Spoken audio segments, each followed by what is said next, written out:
nagkaroon pa nga tayo ng hearing sa international hearing about this. Correct.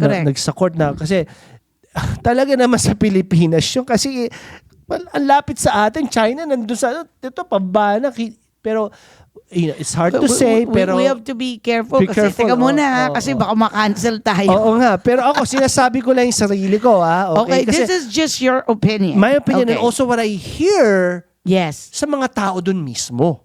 Oo Diba? nga. I mean, I'm not making this up na narinig ko lang sa news o mismo yung mga taong taga Palawans, no? Oo nga. Na kinikwento nila to na, yun nga, masking tate at doon sila nangingisda nung bata pa sila. Bakit all of a sudden, for so many years, bakit all of a sudden, bakit inaangkin ngayon? Yun nga ang sinasabi ng China, Yes. again, may marami naman akong friends sa mga Chinese, di ba? Yes. Oo. Na nung unang panahon daw, kasama daw yun sa territorial ng China, South China Sea na tinatawag. Okay. May mga lines yan Okay. nautical lines yan. Pero Yeah. nasa sa atin daw yung original agreement noon pa na ito yung talaga yung this is yours, this is ours, di O ba? nasan yun ngayon?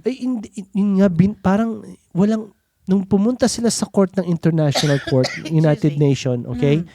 Parang, walang nangyari sa kaso, parang walang nangyari. Parang binaliwala Parang lang. binaniwala nila. And as of now, and I'm just telling this based on, kailan lang ako bumalik, is yun na nga nagiging mas intense ang situation doon.